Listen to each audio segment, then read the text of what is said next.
would have thought that a quiet boy from the streets of Marseille, France, would one day become a legendary prince in the football realm and write history with his magical genius?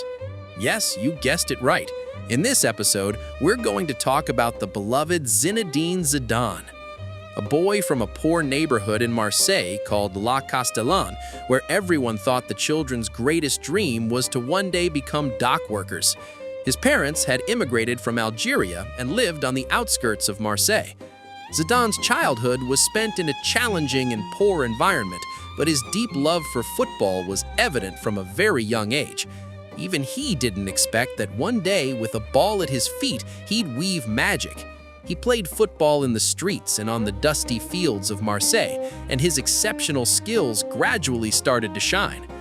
As a teenager, Zidane joined the French club Cannes and later moved to Bordeaux.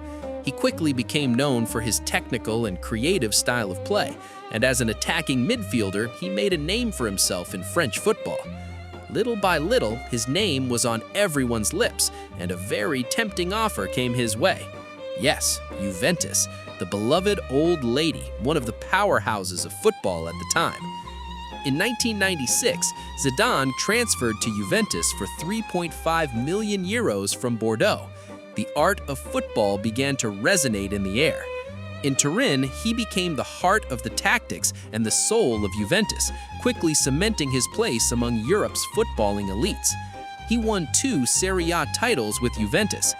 At 26, Zidane entered the 1998 World Cup in peak form. France, with Zidane leading the way, defeated every opponent and made it to the final. Who was their opponent? Yes, the formidable and star-studded Brazil. And here was Zidane's moment of brilliance. 2 goals, both headers from corners, one from the right, one from the left.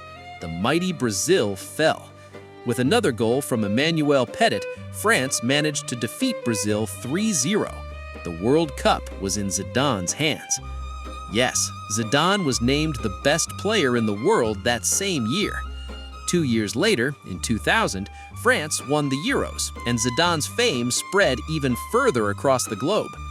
Then came the insane offer from Real Madrid, 77 million euros, the most expensive transfer in football history at that time. In his first year at Madrid, Zidane shone so brightly that he led them to the Champions League final.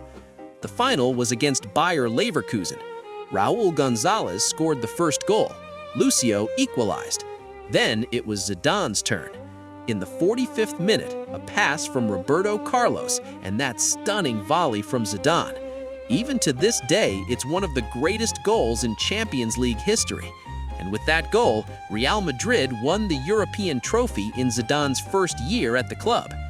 Zidane dazzled at Madrid's Galacticos for several years, and by the time he reached the 2006 World Cup at 36, he was at the peak of his career. In my opinion, the 2006 version of Zidane was his best. Zidane began to dominate again, leading France to the final with incredible power. France versus Italy. The match began. A penalty for France. Who was more deserving to take the penalty than Zidane against the legendary Gianluigi Buffon?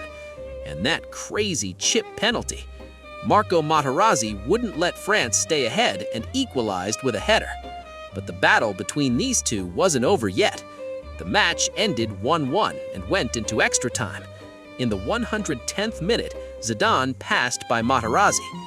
He heard something. He turned around, and that hit to Materazzi's chest. The world was shocked. Zidane was sent off. The last image of the king.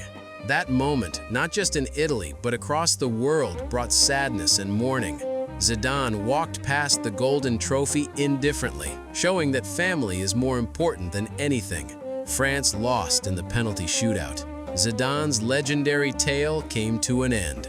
Years later, when asked if he would do anything differently if he could go back to that moment, Zidane replied, "This time, I would have hit him harder."